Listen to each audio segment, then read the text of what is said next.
مرحبا الشماعة ركفوني هردوسوتا في جالة بمتوتا فديلا كمالي أكم جرتو من جبات والحمد لله رب العالمين عنا قاقلة ربيتي السلام عليكم ورحمة الله وبركاته هردوتوني أمنتا مسلمة أكم جرتو نقوما بقرم رب رحمدانا توقفان هندوما كينيا جهي إتنسين جهي جتشو وربادا akkasumatti hashamaa harka fuunee jaalatamtootaa fi kabajamtoota hordoftoota fadilaa kamaal kan amantaa biraallee hashamaa jirtu isiniin jechuun barbaada.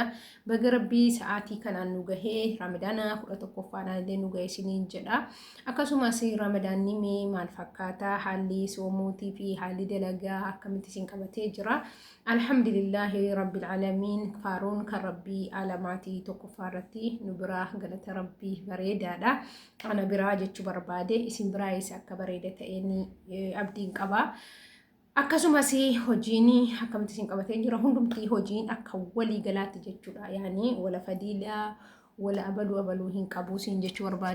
Akkasii mimee maalirra jirtanii an alhamdulillahi nagaan qabaa ramadaanii haala bareedaadhaan dabarsaa jira. Isin biratti immoo akkamiin dabarfamaa jira isinii jechuu barbaada. Dogongora jiruuf nu oolcha. Haalli baruu barsiisuu, haalli qara'uu, haalli yaani qara'uudha amma irra hedduun amantaa musliimaa keessatti kan jaallatamu qira'atiidhaa fi rabbii ofii gabbaruudha. Yaa sa'aatii kanatti kan barbaachisu yookaan kan nu barbaachisu jechuu barbaadeetanii.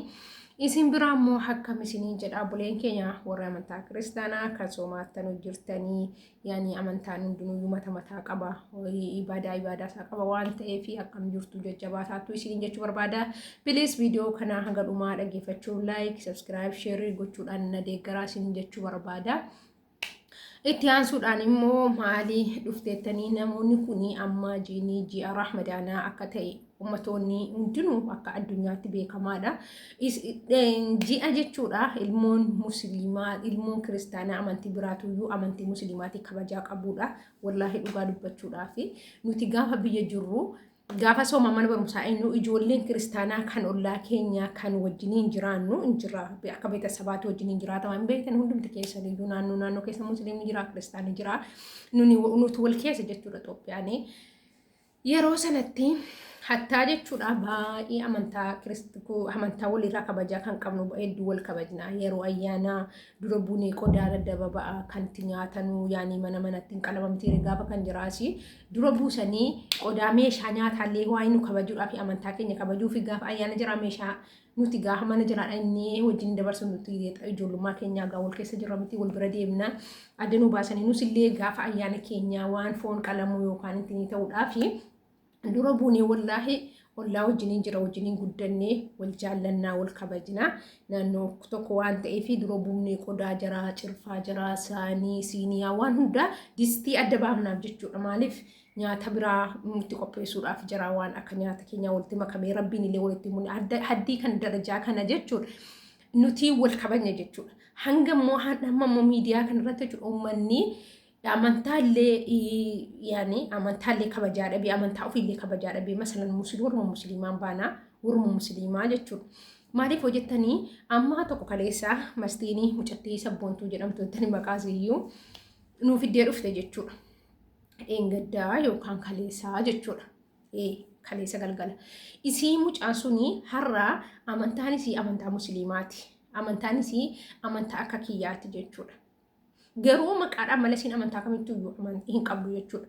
Maaliif har'a ani bahee fuula kanaan isinitti mul'adhe isinitti dubbataa wallaahi akka amantaa keenyaatti eeyyamsiisu akka amantaa kiyyaatti fuula kanaan isinitti ol bahee miidiyaa irratti dubbachuu nama eeyyamsiisu maaltu na dirqe. Awwal shii ani mana namaa keessa jira baangaliina laalaatti arabanna laalaatti malee ituu biyya kee jiraadheeti hin jira hundinuu kan fuula qullaa bahu jira garuu akka amantaatiin silaa nuti fuula keenya shaffanachuu qabna jechuudha. Haa ta'u malee erga fuula keenya shaffanachuun hin dandeenye qaama keenya immoo shaffanachuu qabna jechuudha. Tokkoffaa kaleessa na gargaaraa jetti namni fayyaa qabu akkamitti gargaaramuu danda'a? Namni fayyaa qabu mee akkamitti gargaaramaa? Isiinoo fayyaa qabdi. Itti aansuun immoo ammas na gargaaraa abbaa kiyya natti muufate jettee ammas abbaa kiyya natti muufate abbaa kiyya galee afatu jechifachuu kan jettee kuniin isii gadi harkisii kunii isiin furduudha akkuma isin beektanu namni isiin yaani garuu Jarnaan argaman yaani si takataatale sin beekun takataatalus gara tiktokii kana sin deemu kuniin si gadi hirreen si akkuma jirutti qullaadha jechuudha. Mucaan kun qullaa jirti jechuudha. Maaltu nu barbaachisa ree? Lee nuti maaliif bara baraan wallaaltuu taane?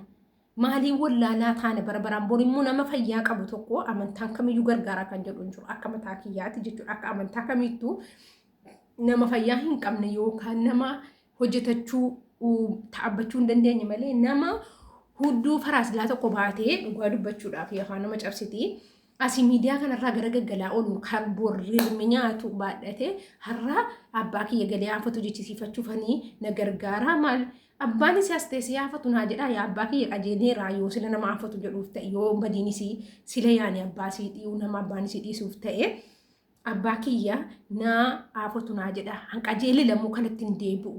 Jetti rabbi ofiitti toobbattee jetti ammas isin isuma sanatti jirti maaliif ol ba'anii maraachuunii fi qullaa isin deemu na shafanadha isuma amma jettu iyyuu isin qullaa jirti jechuun hin danda'ama akka amantaa keenyaatti jechuudha.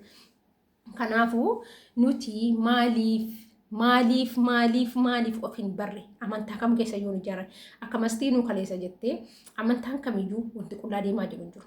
Amma warri kiristaanaa gaafa beekti kiristaanaa dhaqanu ammas yaani isinirraa argeetii midhaan naannoo keenyatti wajjiniin guddadhe dhugaa wajjiniin guddanne wal keessa jirra. Mataa jiraayyuu shaffanatanii dhaqanii yaani xaraa naxalaa jedhan jiramti isa ofirra buufatanii shaffanatanii dhaqan jarru warri dubartii jechuudha. Warri dhiiraa silaa hanga kana safuun cabsus dhiirii bakka kamittuu kan safuu cabsee yookaan amantaa balleessu shamarran dhugaa dubbachuu taana. Nu warra shamarraniiti isiniin jedha.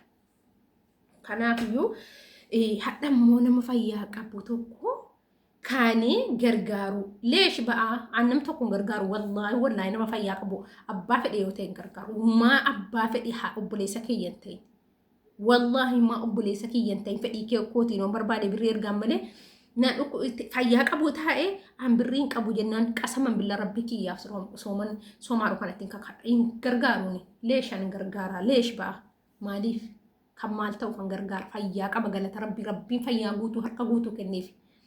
Ijoolleen maal kaasata warri miidhamaa royaa jimaa uummata mana xalabaa isii akka keenya keessanii fi kootii kana miidhamaa warri kan feemasoota birrii argataaranii asii tiktokii irratti giiftii kennamaa raafasiin akkasii geemii taphanna jedhanii torbitti ijoollee jechuudha. Dhukkeerraan kaasata warri geemota taphatan warri immoo dhaqanii birrii kennanuus horii akkuma ana angaruu alhamdulillah kenneen beeku dhugaa dubbachuu guyyaa tokko. Giiftii birrii tokko bitee kenneen beeku maa biyyi nagaa miti haadha qaba ilmooyyuu qaba hin kennuufi abbaa koo dadhabaadha hin kennuufi kan rabbiin bor miila jiraa jennaan jaraan jennata seentanaan jedhe masgida rabbii hin gargaaru ulamaa kan masgida keessa dhaabbate azaana baasee sagachiisaa olaru jara waan qabne yookaan hin gargaaru kan rabbiin narraa jaallatu isa jechuudha.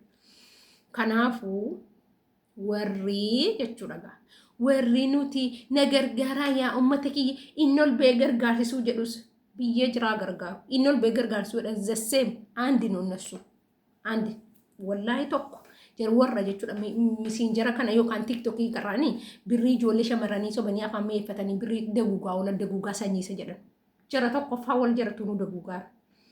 Kanaafuu nuti fayyaa qabnaa.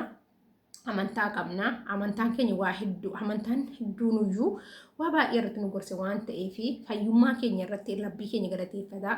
Har'a namni nan hojjetadha itoo fayyaa qabaadhe jedhee yaadu nama meeqatu jira dhugaa nama meeqatu jira garuu nuti ammanni Oromoo naa gargaartu uummanni Dubaayii keessa leesh nu gargaara yaa habaayibii leesh ba'aa nuti gargaara ganamaan akka kiyyatti riba kana dhabe kun harka kiyyaa gubadhe laa. Kun harki kun gaafa ramadana qabana gubame laa fayyuu ka'eera. Leesh angar nuti gargaaraa shamarran. Kanaafuyyuu itti gargaaruun bareedee jedhee warruma sana gargaaru wal gargaaruudha. Amma yoomitti gowwaa taana nuti. Amma yoomitti of baruu dadhabna. Amma yoomitti maahiyyimii taana. Amma yoomitti wallaaltuu taana nooti rabbiin ogaduma nu dhahaa. Gaafa ol baanee jismii gurrannee miidiyaarratti ol baanee gaafa lafa dhiichisanu jechuudha. Akka biyyottii isin namdha dhiitamaatu kun gad nu nyaattu wallaallee. Biyyottiin akkasiin gad nu nyaattu wallaallee. dirqama biyyattii dhuma nuti irra dhiitaaru kanatu iyyee bor guyyaa yoo malqee hamaa ofitti nu waammatti isii dhuma nu irratti dhiitamaaru kana keessatti gadi nutti dhiitama gaafa guyyaan keenya ga'eesi akkasii viidiyoon kiyya dhumarra gahee jira obboleeyyin kiyya jaalatamtootaaf kabajamtoota yoon dogongora hojjedhe naa of golchaa يعني دعوة جرو إفهمنا قد فيديو كي براتين هنقول تدبنوتي والسلام عليكم ورحمة الله وبركاته لخنا جانا جرادا رمضان ملكي وندم تكين يعرفوا هجين خيرون وحتى وجه كين يرتول حاجة جبسنو والسلام عليكم ورحمة الله وبركاته.